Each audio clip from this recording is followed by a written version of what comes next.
उस युग में जब शब्दों को भी तपस्या मानकर बोला जाता था और मौन को ईश्वर का सबसे निकटतम रूप समझा जाता था, तभी जन्म हुआ मौनी अमावस्या का। यह कोई साधारण तिथि नहीं थी, बल्कि वह क्षण था जब सृष्टि की गति भी कुछ समय के लिए रुककर आत्मा की धड़कन सुनने लगती थी। कहा जाता है कि जिस दिन चंद्रमा पूर्णतः लुप्त हो जाता है, उस दिन मनुष्य का अहंकार भी यदि चाहे तो स्वयं को मिटा सकता है। इसी रहस्य को समझाने के लिए देवताओं ने एक ऐसी कथा को जन्म दिया जो आज भी गंगा की लहरों में मौन बनकर बहती है। सतयुग का वह काल था जब पृथ्वी पर धर्म अपने पूर्ण स्वरूप में विद्यमान था, पर मनुष्य का मन तब भी चंचल था। राजाओं के पास राज्य थे, ऋषियों के पास ज्ञान था, पर आत्मा की शांति दुर्लभ होती जा रही थी। इसी समय गंगा तट पर बसे तपोवन में एक महान ऋषि रहते थे, महर्षि अत्रि। वे मौन के उपासक थे। वर्षों तक उन्होंने बिना एक शब्द बोले तप किया था। उनके मौन में ही उपदेश था और उनकी दृष्टि में ही उत्तर। कहा जाता था कि जो व्यक्ति उनके सामने बैठ जाए, उसके भीतर के प्रश्न स्वयं ही शांत हो जाते थे। एक दिन देवलोक में हलचल मच गई। चंद्रदेव, जिनका तेज क्षीण होता जा रहा था, ब्रह्मा के पास पहुंचे। उनका तेज केवल प्रकाश नहीं था, वह मन की स्थिरता का प्रतीक था। जब चंद्रमा क्षीण होता तो पृथ्वी पर मनुष्य का मन भी अस्थिर हो जाता। ब्रह्मा ने गहन विचार के बाद कहा, यह क्षय केवल खगोलीय नहीं है, यह मनुष्य की वाणी की अशुद्धि का परिणाम है। शब्दों का दुरुपयोग बढ़ गया है, सत्य कम, शोर अधिक हो गया है। इसी कारण ब्रह्मा ने एक विशेष तिथि निर्धारित की, अमावस्या, और उस अमावस्या को मौन से जोड़ दिया गया। यह निर्णय हुआ कि इस दिन जो भी मनुष्य वाणी का त्याग कर आत्मचिंतन करेगा, उसके भीतर के दोष स्वतः गलने लगेंगे। पर यह केवल विधान नहीं था, इसे सिद्ध करने के लिए एक कथा का जन्म आवश्यक था, एक जीवंत उदाहरण। उसी समय पृथ्वी पर एक राजा था, राजा दक्ष। अत्यंत पराक्रमी, न्यायप्रिय, पर भीतर से अत्यंत वाचाल। वह बिना बोले रह नहीं सकता था। सभा हो या युद्ध भूमि, हर जगह उसके शब्द उसकी तलवार से पहले चलते थे। एक बार उसने क्रोध में एक ऋषि का अपमान कर दिया। ऋषि ने शाप नहीं दिया, केवल इतना कहा, जिस दिन तुम्हारे शब्द ही तुम्हारे पतन का कारण बनेंगे, उस दिन तुम मौन का महत्व समझोगे। समय बीतता गया, राजा दक्ष की सत्ता बढ़ती गई, पर मन की अशांति भी। एक रात अमावस्या के दिन राजा ने स्वप्न देखा, एक अंधकारमय नदी जिसमें अनगिनत आत्माएं मौन होकर डूबी हुई थीं। नदी के किनारे महर्षि अत्रि खड़े थे। उन्होंने केवल एक संकेत किया, मुंह पर उंगली रखी।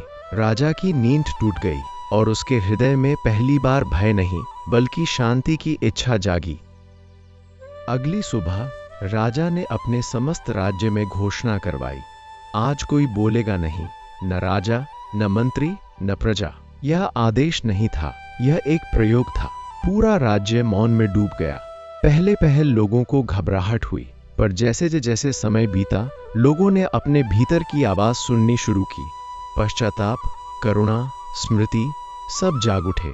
उसी दिन गंगा तट पर एक अद्भुत घटना घटी। जिन पितरों को वर्षों से तर्पण नहीं मिला था, उन्हें शांति प्राप्त हुई। देवताओं ने आकाश से पुष्प वर्षा की, चंद्रदेव का तेज लौटने लगा। ब्रह्मा ने घोषणा की, यह दिन अब मौनी अमावस्या कहलाएगा। जो मौन रहेगा वही स्वयं को सुनेगा। राजा दक्ष ने उसी दिन अपने जीवन की सबसे बड़ी तपस्या की, मौन। उसके बाद वह वही राजा नहीं रहा। उसके शब्द कम हुए, कर्म शुद्ध हुए, और यह कथा पीढ़ी दर पीढ़ी बहती चली गई, गंगा की तरह, मौन की तरह। यह केवल व्रत नहीं था, यह आत्मा की यात्रा थी, और यह यात्रा यहीं समाप्त नहीं होती। राजा दक्ष के मौन व्रत के बाद जैसे पूरी पृथ्वी की श्वास बदल गई। शब्द जो अब तक बाहर बहते थे, भीतर की ओर लौटने लगे। राज्य के लोग जो वर्षों से केवल आज्ञा सुनते आए थे, पहली बार अपने मन की सुन रहे थे। खेतों में काम करते किसान, चाक पर मिट्टी घुमाता कुम्हार, नदी किनारे दीप जलाती स्त्रियां, सबके भीतर स्मृतियों के द्वार खुलने लगे। किसी को अपने अपराध याद आए, किसी को अधूरी प्रार्थनाएं, किसी को वे वचन जो कभी कहे ही नहीं जा सके। मौन अब खालीपन नहीं रहा, वह एक दर्पण बन गया था जिसमें हर आत्मा स्वयं को देख रही थी। गंगा की धारा उस दिन कुछ अलग ही बह रही थी, मानो वह भी कुछ कहना चाहती हो, पर शब्दों के बिना। देवलोक में देवताओं ने यह परिवर्तन देखा तो उन्हें पहली बार यह अनुभूति हुई कि मनुष्य केवल पूजा से नहीं, बल्कि आत्मसंयम से भी देवत्व के समीप पहुंच सकता है। इंद्र ने स्वीकार किया कि शोर और शक्ति से अधिक प्रभाव मौन और धैर्य में है। नारद, जो स्वयं वाणी के देवदूत माने जाते थे, उस दिन वीणा लिए चुपचाप गंगा तट पर बैठे रहे। उन्होंने कोई कथा नहीं सुनाई, कोई उपदेश नहीं दिया, बस जल की लहरों को देखा और मुस्कुराए, क्योंकि उन्हें ज्ञात हो गया था कि आज शब्दों की आवश्यकता नहीं है। ब्रह्मा ने उसी क्षण यह निश्चय किया कि यह तिथि केवल एक दिन नहीं रहेगी, बल्कि युगों तक आत्मशुद्धि का द्वार बनी रहेगी। पर हर पवित्र विधान की तरह इसकी भी परीक्षा होना शेष थी। कुछ वर्षों बाद त्रेता युग के आरंभ में पृथ्वी पर एक और राजा उत्पन्न हुआ, राजा सोमकेतु। वह विद्वान था, शास्त्रों का ज्ञाता, पर भीतर से अहंकार से भरा हुआ। उसे अपने ज्ञान पर गर्व था और वह मौन को कायरों की शरण मानता था। जब मौनी अमावस्या का दिन आया, उसने दरबार में उपहास करते हुए कहा कि बिना बोले क्या कोई महान बन सकता है। उसी दिन उसने जानबूझकर यज्ञ में उच्च स्वर में मंत्रोच्चार किया, अपनी वाणी से आकाश को भर दिया। उसी क्षण आकाश में बादल छा गए और उसका स्वर स्वयं उसे ही भारी लगने लगा। उसके शब्द गूंज बनकर लौटे और उसके मन को घायल करने लगे। उस रात सोमकेतु को स्वप्न में पितृलोक दिखाई दिया। उसने देखा कि उसके पूर्वज मौन में खड़े हैं। उनकी आंखों में पीड़ा है, पर होंठ बंद हैं। वह उनसे प्रश्न करना चाहता था, पर उसकी वाणी उससे छिन गई थी। भय और ग्लानि से भरा वह राजा नींद से जाग उठा। पहली बार उसे अनुभव हुआ कि शब्दों का होना शक्ति नहीं, बल्कि उन्हें रोक पाना ही वास्तविक सामर्थ्य है। अगली सुबह वह अकेला गंगा तट पर गया। न कोई सभा, न कोई घोषणा।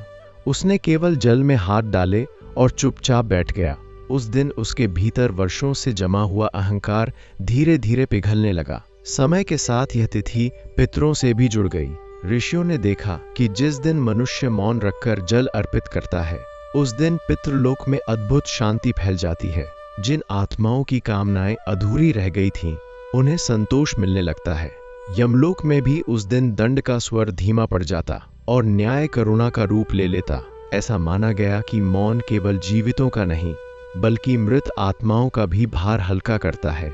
इसी कारण मौनी अमावस्या पर किया गया तर्पण केवल कर्मकांड नहीं, बल्कि पीढ़ियों को जोड़ने वाला सेतु बन गया।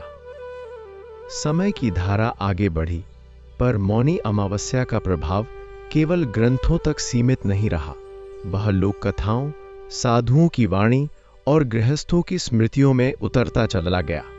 कहा जाता है कि एक बार गंगा के तट पर एक ऐसा वर्ष आया जब अकाल ने गांवों को जकड़ लिया।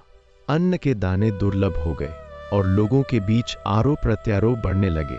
उसी वर्ष मौनी अमावस्या के दिन एक वृद्धा, जिसने जीवन भर केवल अभाव देखे थे, नदी किनारे बैठकर मौन में जल अर्पित करने लगी। उसके पास न मंत्र थे, न शास्त्रों का ज्ञान, केवल आंखों में आंसू और मन में शांति की कामना थी। उस मौन में जैसे धरती ने उसकी वेदना सुनी। कुछ ही दिनों में बादल बरसे, नदियां भरी और खेतों में हरियाली लौट आई। लोगों ने समझा कि देवता शब्दों से नहीं, भाव से प्रसन्न होते हैं, और भाव तब सबसे शुद्ध होता है जब वाणी स्थिर हो जाती है। ऋषियों ने इस अनुभव को केवल चमत्कार न मानकर गहन चिंतन का विषय बनाया। उन्होंने देखा कि मौन का अर्थ केवल न बोलना नहीं है, बल्कि भीतर उठने वाले विचारों को भी शिथिल होने देना है। इसी कारण कई आश्रमों में मौनी अमावस्या के दिन केवल वाणी ही नहीं, दृष्टि और श्रवण को भी संयम में रखा जाने लगा।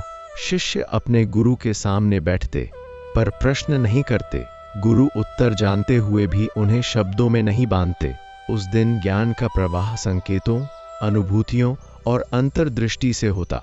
जो शिष्य इस मौन को सह पाता, वही आगे चलकर सच्चा साधक बनता, क्योंकि उसने स्वयं को सुनना सीख लिया होता। एक समय ऐसा भी आया जब कुछ लोगों ने इस तिथि को मात्र दिखावे का साधन बना लिया। वे बाहर से मौन रहते, पर भीतर घोर कलह पालते। इसी प्रवृत्ति को तोड़ने के लिए पुराणों में एक और प्रसंग जोड़ा गया। कथा आती है एक व्यापारी की, जो मौनी अमावस्या पर व्रत तो रखता था, पर मन में छल और लोभ भरा रहता था। एक वर्ष उसने देखा कि उसका व्यापार लगातार घाटे में जा रहा है। वह साधुओं के पास गया, उपाय पूछे। एक वृद्ध साधु ने उसे केवल इतना कहा, जिस दिन तुम्हारा मन भी उतना ही शांत होगा जितने तुम्हारे होंठ, उसी दिन तुम्हारा भाग्य बदलेगा। व्यापारी ने वर्षों बाद पहली बार अपने भीतर झांका और समझा कि मौन का फल तभी मिलता है जब वह भीतर तक उतरे। इस तिथि का संबंध स्त्रियों की साधना से भी गहराता गया। अनेक कथाओं में वर्णन है कि मौनी अमावस्या के दिन किया गया मौन व्रत गृहस्थ जीवन में संतुलन लाता है। जिन घरों में कलह बढ़ जाती, वहां यदि कोई एक सदस्य भी इस दिन मन से चुप रहकर गंगा या किसी पवित्र जल का स्मरण करता तो वातावरण बदलने लगता। शब्दों की जगह करुणा ले लेती और आरोपों की जगह समझदारी। यह दिन स्त्रियों के लिए विशेष बन गया क्योंकि उन्होंने मौन को त्याग नहीं बल्कि शक्ति के रूप में अपनाया। उनके भीतर की सहनशीलता और संवेदना इस मौन में और प्रखर हो उठती। कालांतर में जब संत परंपरा विकसित हुई, तब भी मौनी अमावस्या उनकी साधना का केंद्र बनी रही। कबीर जैसे संतों ने कहा कि जो मौन को समझ ले, उसे ग्रंथों की आवश्यकता नहीं रहती। उनके अनुसार भीतर का शोर ही सबसे बड़ा ज्ञान है। इसी कारण कई संत इस दिन एकांत में चले जाते, न भजन न कीर्तन, केवल सन्नाटा और आत्मचिंतन। शिष्यों को यह कठिन लगता क्योंकि वे बाहरी क्रियाओं में ही भक्ति खोजते थे, पर धीरे धीरे उन्हें अनुभव हुआ कि मौन में बैठना स्वयं एक तप है जिसमें अहंकार सबसे पहले टूटता है। समाज के लिए भी यह दिन एक आईना बन गया। जिस दिन लोग कम बोलते, उसी दिन अधिक सुनते। वृद्धों की आंखों में छिपी कहानियां, बच्चों की अनकही जिज्ञासाएं और प्रकृति की सूक्ष्म ध्वनियां सब स्पष्ट होने लगती। पक्षियों की उड़ान, पत्तों की सरसराहट, जल की गति, ये सब जैसे कुछ कहना चाहते हों। मनुष्य जो सामान्य दिनों में इन संकेतों को अनदेखा कर देता था, इस दिन उनसे जुड़ने लगता। यही कारण है कि मौनी अमावस्या केवल धार्मिक नहीं बल्कि प्रकृति से पुनः जुड़ने का अवसर भी बन गई। युग बदले, सभ्यताएं बदली, पर यह तिथि अपने अर्थ में और गहरी होती चली गई। आधुनिक समय में जब शब्द डिजिटल रूप ले चुके हैं और मौन दुर्लभ हो गया है, तब भी मौनी अमावस्या मनुष्य को ठहरने का निमंत्रण देती है। यह उसे याद दिलाती है कि हर प्रश्न का उत्तर बाहर नहीं, भीतर छिपा है। जो व्यक्ति साल में एक दिन भी स्वयं से संवाद कर ले, वह पूरे वर्ष की दिशा बदल सकता है। इसलिए यह दिन अब भी उतना ही प्रासंगिक है जितना सतयुग में था। अंततः यह कथा किसी एक राजा, ऋषि या देवता की नहीं, बल्कि हर उस मनुष्य की है जो जीवन के शोर से थक चुका है। मौनी अमावस्या उसे यह भरोसा देती है कि चुप रहना हार नहीं, बल्कि स्वयं से मिलने की शुरुआत है। जब शब्द थमते हैं, तब आत्मा बोलती है। जब बाहरी ध्वनियां शांत होती हैं, तब अंतःकरण जागता है। यही कारण है कि यह कथा कभी समाप्त नहीं होती। यह हर वर्ष, हर अमावस्या, हर मौन में नए रूप में जन्म लेती रहती है। पर कथा की धारा यहीं थमी नहीं, क्योंकि मौनी अमावस्या केवल स्मृति नहीं, अनुभव से जन्म लेने वाली परंपरा थी। समय के साथ इसके साथ अनेक सूक्ष्म नियम और आंतरिक अनुशासन जुड़ते चले गए। ऋषियों ने अनुभव किया कि इस दिन यदि मनुष्य केवल वाणी नहीं बल्कि संकल्पों को भी विराम दे दे, तो उसके भीतर वर्षों से जमी इच्छाओं की धूल स्वतः बैठने लगती है। कई साधकों ने बताया कि मौन में बैठते ही पहले तो मन और अधिक चिल्लाता है। बीते हुए दृश्य, अधूरे संवाद और दबे हुए क्रोध उभर आते हैं। पर जो व्यक्ति इस उथल पुथल से भागता नहीं, वही कुछ समय बाद गहरी शांति में उतरता है। यह शांति किसी उपलब्धि का उत्सव नहीं होती, बल्कि बोझ उतर जाने की अनुभूति होती है, जैसे आत्मा ने स्वयं को हल्का कर लिया हो। ऐसी ही एक कथा आती है एक युवराज की, जो बचपन से ही असमंजस और भय से ग्रस्त था। वह न युद्ध में निपुण था, न विद्या में स्थिर, और स्वयं को हर किसी से कमतर मानता था। उसके पिता चाहते थे कि वह मौनी अमावस्या पर राजधर्म के लिए प्रार्थना करे, पर युवराज ने उस दिन कुछ और ही किया। वह राजमहल छोड़कर एकांत वन में चला गया और बिना किसी विधि के बस बैठ गया। प्रारंभ में उसे लगा कि यह समय व्यर्थ जा रहा है, पर धीरे धीरे उसके भीतर दबे भय शब्दों के बिना ही सामने आने लगे। उसने पहली बार समझा कि उसका डर बाहरी अपेक्षाओं से उपजा था, आत्मा की कमजोरी से नहीं। उस मौन ने उसे स्वयं से साक्षात्कार कराया, और वही युवराज आगे चलकर ऐसा राजा बना जिसने कम आदेश दिए पर अधिक विश्वास जगाया। लोक जीवन में भी इस दिन की छाया गहरी होती चली गई। जिन परिवारों में वर्षों से कटुता थी, वहां इस दिन एक अनकहा विराम लग जाता। लोग जानबूझकर बहस टाल देते, शिकायतें अगले दिन पर छोड़ देते। इस छोटे से ठहराव में कई रिश्ते टूटने से बच गए। वृद्धों ने देखा कि जब बच्चे इस दिन प्रश्न नहीं करते, तब वे स्वयं अपने अनुभवों को भीतर ही भीतर सहेजने लगते हैं, और वह सहेजा हुआ ज्ञान आगे चलकर आचरण में उतरता है। मौन ने पीढ़ियों के बीच एक अदृश्य सेतु बना दिया, जहां उपदेश नहीं, उदाहरण काम करते थे। गंगा और अन्य पवित्र नदियों के किनारे इस दिन का वातावरण विशेष होता गया। स्नान करने वाले लोग कम बोलते, अधिक देर जल में खड़े रहते। ऐसा माना गया कि जल उस दिन मनुष्य की भावनाओं को अधिक गहराई से ग्रहण करता है। कई लोगों ने अनुभव किया कि उस स्नान के बाद उनके भीतर किसी पुराने अपराध का बोझ हल्का हो गया, जैसे जल ने उसे अपने साथ बहा लिया हो।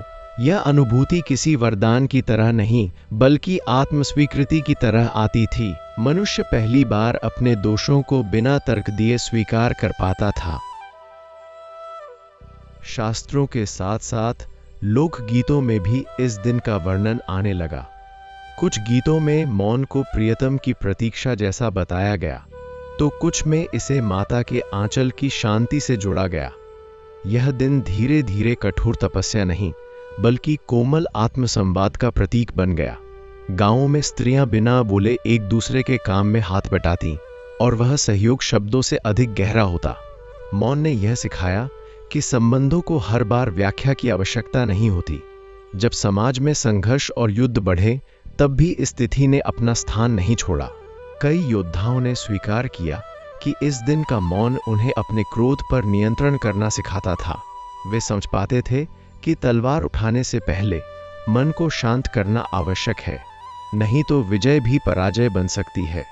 कुछ कथाओं में वर्णन आता है कि युद्ध के मैदान में जाने से पहले सेनापति ने पूरी सेना को कुछ समय चुपचाप बैठने को कहा, ताकि प्रत्येक योद्धा अपने भीतर के भय और लोभ को पहचान सके। यह अभ्यास उन्हें अंधे आवेश से बचाता था। समय बीतने के साथ जब नगर बढ़े और जीवन की गति तेज हुई, तब मौनी अमावस्या और भी अर्थपूर्ण हो गई। यह दिन मनुष्य को याद दिलाने लगा कि निरंतर बोलना और प्रतिक्रिया देना कोई अनिवार्यता नहीं है। जो व्यक्ति हर बात का उत्तर तुरंत देना छोड़ देता है, वह अपने जीवन में अधिक स्पष्टता पा लेता है। इस तिथि ने लोगों को यह सिखाया कि मौन कमजोरी नहीं, बल्कि विवेक का विश्राम है। यही विश्राम आगे चलकर सही निर्णयों की भूमि तैयार करता है। अंत में यह समझ बनकर उभरी कि मौनी अमावस्या कोई बाहरी नियम नहीं, बल्कि एक आंतरिक निमंत्रण है। यह दिन कहता है कि वर्ष में एक बार ही सही, मनुष्य स्वयं के सामने नंगे पांव खड़ा हो, बिना तर्क, बिना सफाई। उस क्षण जो सत्य उभरता है, वही जीवन की दिशा तय करता है। इसलिए यह कथा किसी एक युग में बंद नहीं होती। जब भी कोई व्यक्ति शब्दों से थक कर चुप बैठता है, जब भी कोई हृदय स्वयं को सुनने का साहस करता है, उसी क्षण मौनी अमावस्या जीवित हो उठती है, न तिथि के रूप में, बल्कि चेतना के रूप में। इसी चेतना के विस्तार में पुराणों में एक और प्राचीन प्रसंग मिलता है, जो मौनी अमावस्या को केवल मनुष्य तक सीमित नहीं रहने देता, बल्कि उसे देव, दानव और पितृ तीनों लोकों से जोड़ देता है। कथा कहती है कि एक बार पितृलोक में असंतुलन उत्पन्न हो गया। अनेक आत्माएं ऐसी थीं जिन्हें कर्मों का फल तो मिल चुका था, पर मन की अशांति शेष थी। वे न आगे बढ़ पा रही थीं, न पीछे लौट पा रही थीं। तब पितृदेवों ने ब्रह्मा से प्रार्थना की। ब्रह्मा ने ध्यान में देखा कि इन आत्माओं की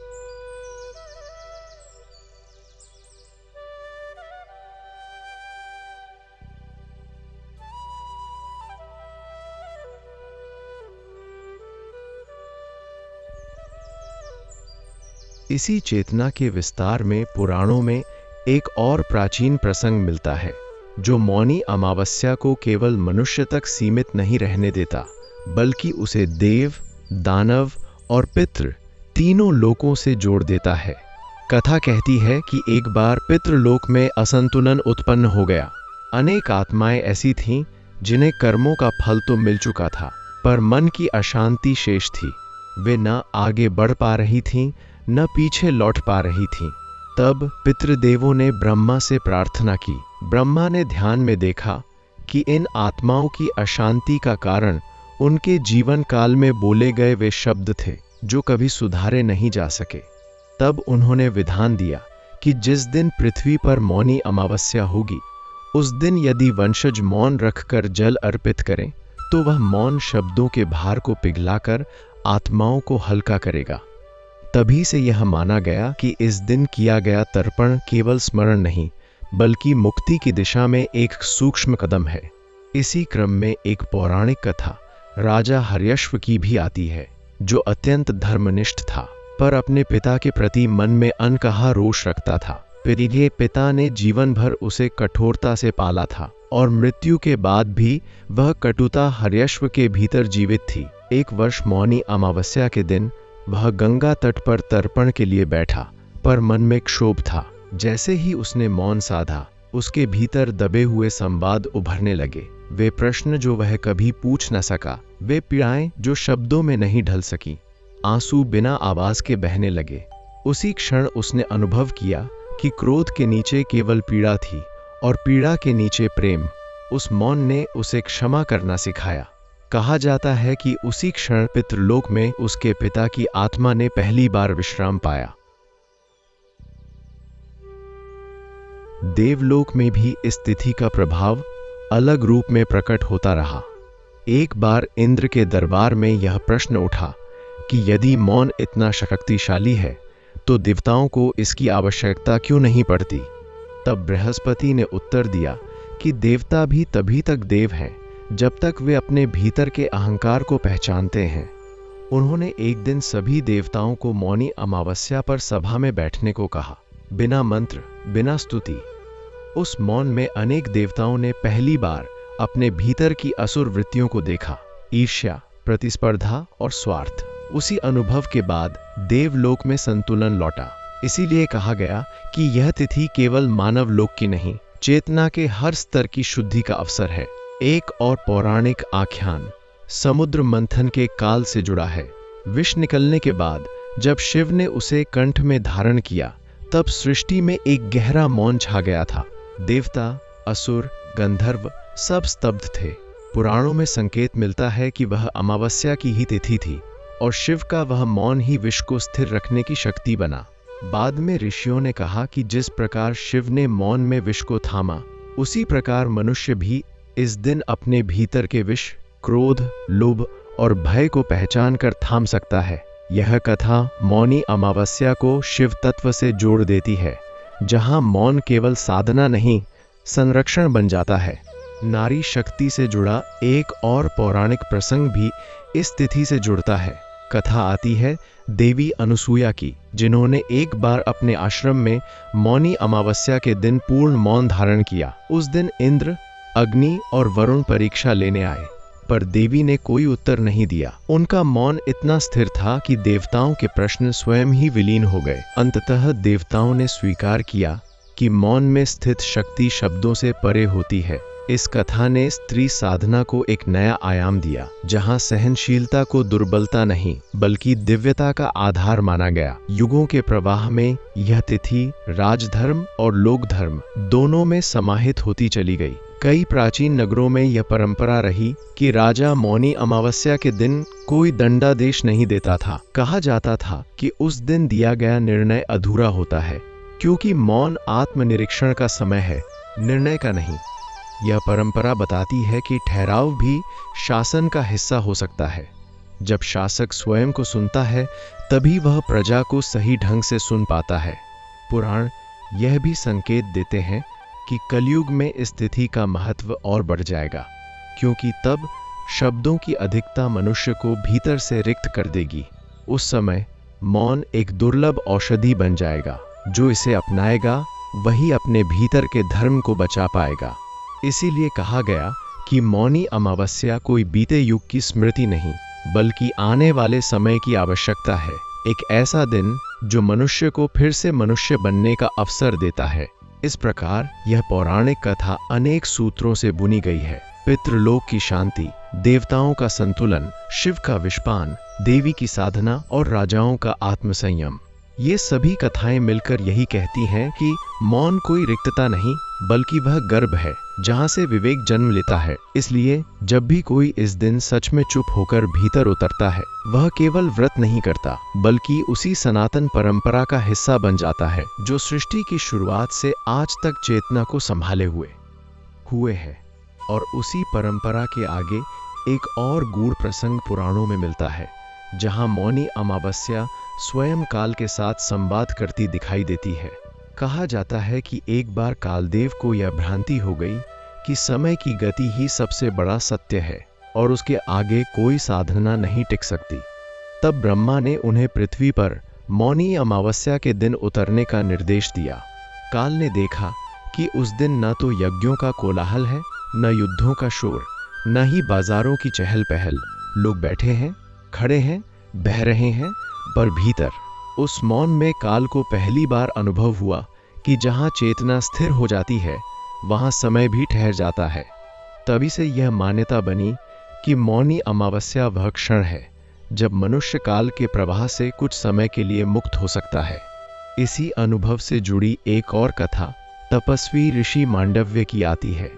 वे कठोर तप के लिए प्रसिद्ध थे, पर भीतर कहीं एक सूक्ष्म अहंकार जीवित था, अपने तप का, अपनी सहन शक्ति का।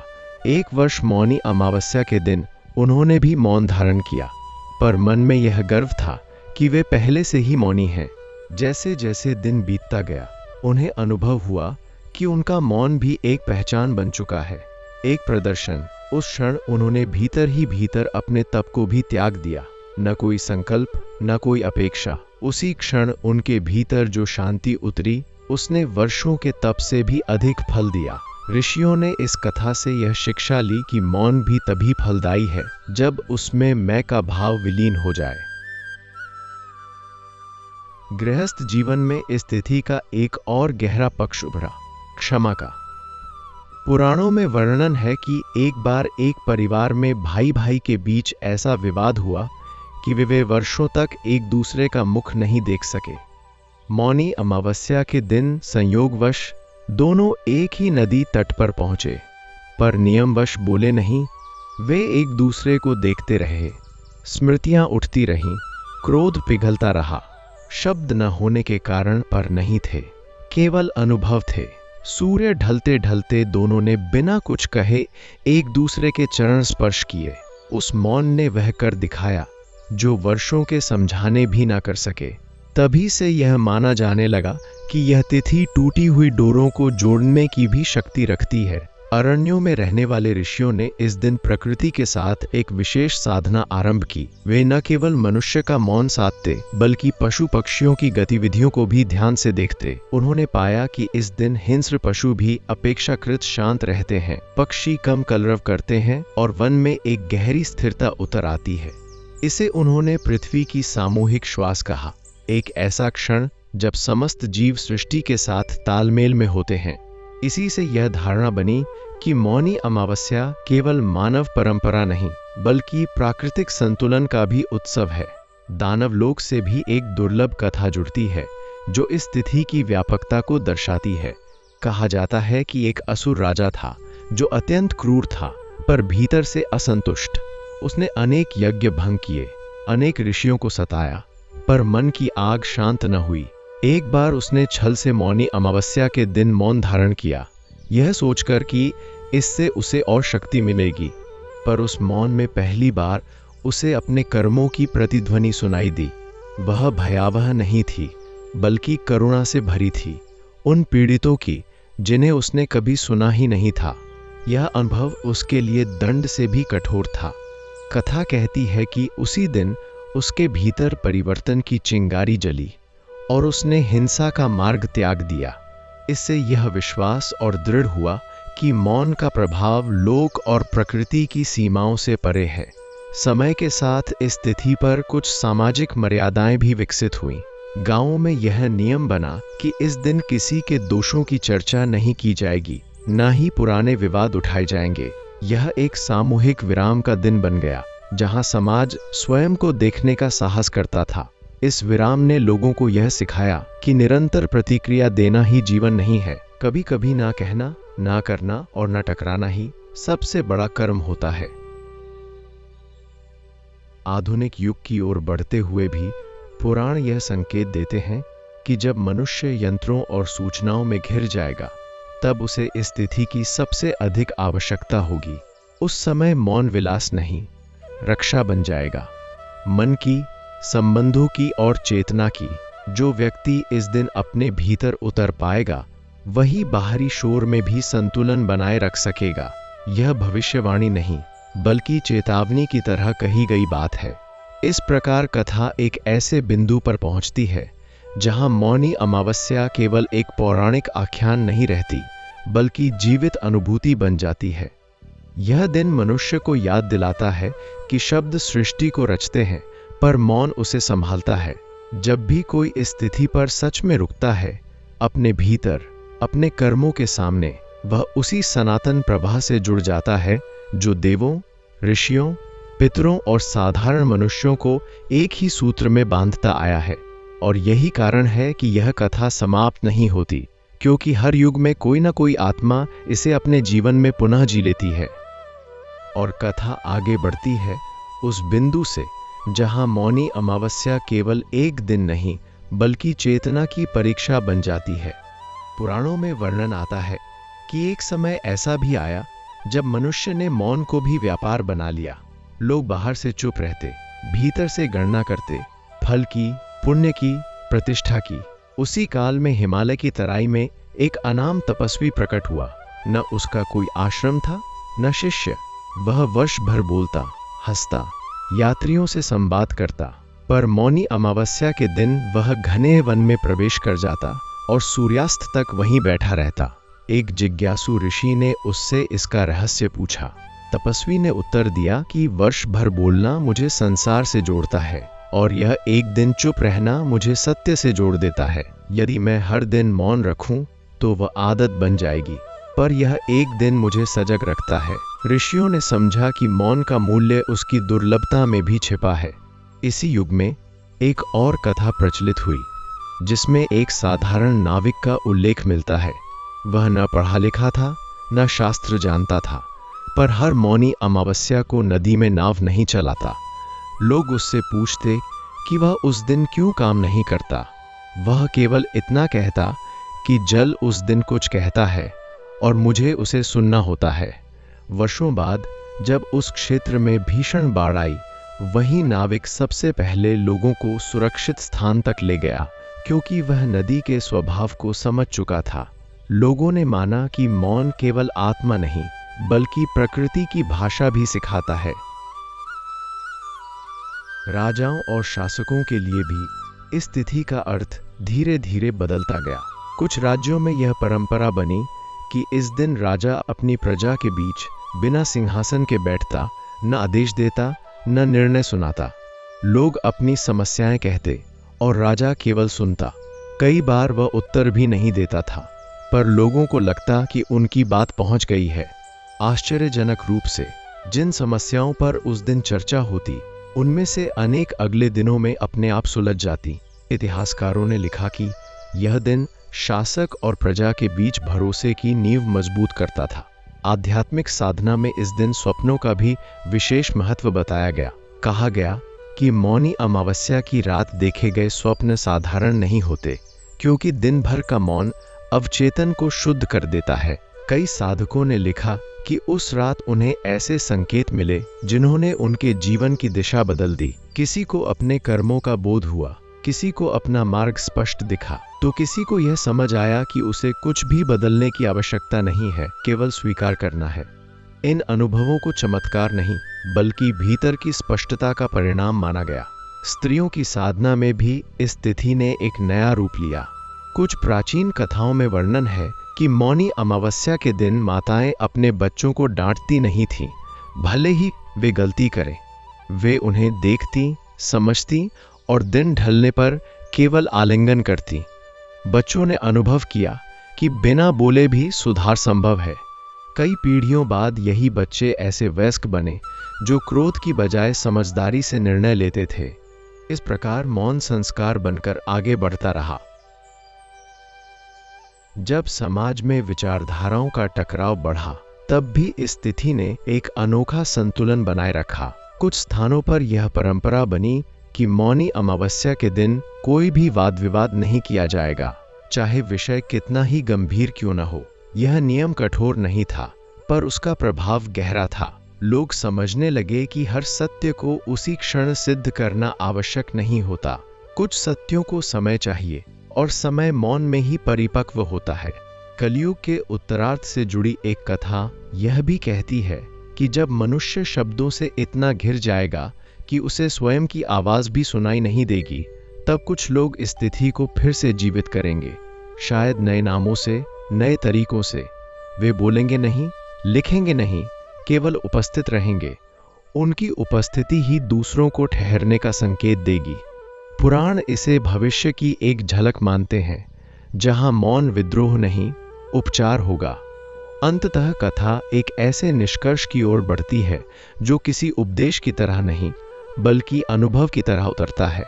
मौनी अमावस्या यह नहीं कहती कि शब्द त्याग दो, बल्कि यह सिखाती है कि शब्दों से पहले स्वयं को जानो। यह दिन मनुष्य को उसकी सीमाओं से नहीं, उसकी गहराइयों से परिचित कराता है। जब कोई व्यक्ति इस दिन बिना दिखावे, बिना अपेक्षा, केवल चुप बैठ पाता है, तो वह उस सनातन धारा में प्रवेश करता है जो सृष्टि के आरंभ से बह रही है। और यही कारण है कि यह कथा न कभी पूरी होती है, न कभी पुरानी पड़ती है, क्योंकि हर वह हृदय जो एक दिन स्वयं को सुन लेता है, इस कथा का अगला अध्याय स्वयं बन जाता है। और इसके बाद कथा उस सूक्ष्म मोड़ पर पहुंचती है जहां मौनी अमावस्या केवल परंपरा नहीं रह जाती, बल्कि व्यक्तिगत उत्तरदायित्व बन जाती है। पुराणों में वर्णन है कि जैसे जैसे समय आगे बढ़ा, लोग बाहरी मौन तो साधने लगे, पर भीतर का कोलाहल और तीव्र हो गया। इसी विरोधाभास को समझाने के लिए एक प्रसंग आता है, एक ऐसे गृहस्थ का जो न राजा था न तपस्वी। वह नगर में रहता था, परिवार पालता था, व्यापार करता था। मौनी अमावस्या के दिन वह बोलता नहीं था, पर मन में पूरे वर्ष की शिकायतें, इच्छाएं और भय उमड़ते रहते थे। एक वर्ष उसने अनुभव किया कि उसका मौन उसे हल्का नहीं, बल्कि और भारी कर रहा है। तब वह गंगा तट पर बैठा और पहली बार उसने भीतर के प्रश्नों से भागने के बजाय उन्हें देखने का साहस किया। उस दिन उसे यह बोध हुआ कि मौन का अर्थ दबाना नहीं, स्वीकार करना है। इस अनुभूति के बाद उसके जीवन में कोई चमत्कारी परिवर्तन नहीं हुआ, पर उसका दृष्टिकोण बदल गया। वही परिवर्तन इस कथा का केंद्रीय सूत्र बन गया कि मौनी अमावस्या किसी को देवता नहीं बनाती, वह केवल मनुष्य को ईमानदार बनाती है। इसी क्रम में एक और आख्यान मिलता है, जहां एक वृद्ध ऋषि अपने शिष्यों से कहते हैं कि मौन उस पात्र की तरह है जिसमें सत्य टिक सकता है। यदि पात्र अशुद्ध हो तो उसमें डाला गया अमृत भी विष बन जाता है। उन्होंने उदाहरण दिया कि कैसे कुछ लोग इस दिन मौन रखते हैं, पर अगले ही दिन वही कटुता, वही हिंसा, वही अहंकार लौट आता है। ऋषि ने समझाया कि यदि मौनी अमावस्या का मौन अगले दिनों के शब्दों को अधिक करुणामय न बनाए, तो केवल एक तिथि भर रह जाता है। यह शिक्षा शिष्यों के लिए कठिन थी, क्योंकि यह उनसे निरंतर सजगता मांगती थी, न कि एक दिन की साधना। यहीं से यह धारणा जन्मी कि मौनी अमावस्या साधना की पराकाष्ठा नहीं, बल्कि उसकी परीक्षा है। कथा आगे बढ़ती है उस समय की ओर, जब समाज में विघटन बढ़ने लगा, शब्द हथियार बन गए और मौन को कमजोरी समझा जाने लगा। तब कुछ संतों ने निर्णय लिया कि वे मौनी अमावस्या के दिन प्रवचन नहीं देंगे, कथा नहीं कहेंगे, कोई संदेश नहीं देंगे। वे केवल लोगों के बीच बैठेंगे। प्रारंभ में लोगों को यह निरर्थक लगा, पर धीरे धीरे उस मौन उपस्थिति का प्रभाव दिखने लगा। लोग अपने प्रश्न स्वयं सुनने लगे और कई बार उनके उत्तर भी वहीं मिल जाते। इस प्रयोग ने यह स्पष्ट किया कि हर समस्या का समाधान शब्दों में नहीं होता। कुछ समाधान केवल स्थिति में उपस्थित रहने से जन्म लेते हैं। पुराणों में यह भी उल्लेख है कि इसी काल में एक ऐसा नगर था जहां मौनी अमावस्या के दिन दीपक नहीं जलाए जाते थे। अंधकार को आमंत्रित किया जाता था ताकि लोग अपने भीतर के अंधकार से परिचित हो सकें। उस रात लोग आकाश की ओर देखते जहां चंद्रमा अनुपस्थित होता और पहली बार यह समझते कि प्रकाश का अभाव भी एक अनुभव है, कोई अभिशाप नहीं। इस परंपरा ने लोगों को सिखाया कि हर रिक्तता भरने योग्य नहीं होती। कुछ रिक्तताएं केवल देखे जाने के लिए होती हैं। यह बोध मौनी अमावस्या को भय से मुक्त करता है और उसे आत्म स्वीकृति का पर्व बना देता है। कथा में एक मार्मिक प्रसंग भी आता है जहां एक मां अपने मृत पुत्र के लिए वर्षों से विलाप कर रही थी। मौनी अमावस्या के दिन उसने पहली बार रोना भी छोड़ दिया। वह गंगा किनारे बैठी, न प्रार्थना की न शिकायत। उस मौन में उसे यह अनुभव हुआ कि उसका दुख शब्दों से बड़ा है और इसलिए शब्दों से परे ही उसका उपचार संभव है। कहा जाता है कि उस दिन के बाद उसका दुख समाप्त नहीं हुआ, पर वह उसे तोड़ने लगा नहीं बल्कि सहारा देने लगा। इस कथा के माध्यम से पुराण यह संकेत देते हैं कि मौन दुख को मिटाता नहीं, पर उसे वह गरिमा देता है जिसमें मनुष्य टूटे बिना उसे वहन कर सके। जैसे जैसे कथा अपने अंतिम चरण की ओर बढ़ती है, एक व्यापक सत्य उभरकर सामने आता है। मौनी अमावस्या किसी विशेष कर्मकांड, स्नान या व्रत से बड़ी है। वह उस क्षण का प्रतीक है जब मनुष्य स्वयं के साथ ईमानदार होने का साहस करता है, जब वह यह स्वीकार करता है कि उसके भीतर भी अंधकार है, विरोधाभास है और असमाप्त प्रश्न है। यह स्वीकार ही मौन का वास्तविक फल माना गया है। पुराण कहते हैं कि जो व्यक्ति इस दिन कुछ भी अनुभव न करे वह भी विफल नहीं होता, क्योंकि कभी कभी शून्यता का अनुभव ही सबसे गहरी अनुभूति होता है। अंत में कथा उस मौन बिंदु पर आकर ठहर जाती है जहां कोई निष्कर्ष घोषित नहीं किया जाता। केवल इतना कहा जाता है कि सृष्टि की शुरुआत भी मौन से हुई थी और हर सृजन के पहले एक क्षण का ठहराव आवश्यक होता है। मौनी अमावस्या उसी ठहराव की स्मृति है। यह दिन मनुष्य को याद दिलाता है कि वह केवल बोलने वाला प्राणी नहीं, बल्कि सुनने और समझने में सक्षम चेतना है। जब यह समझ जागती है तब कथा स्वयं समाप्त हो जाती है, क्योंकि उसके बाद कोई शब्द आवश्यक नहीं रह जाता, केवल वह मौन जिसमें हर पाठक, हर श्रोता और हर साधक अपनी अपनी कथा पूरी कर लेता है।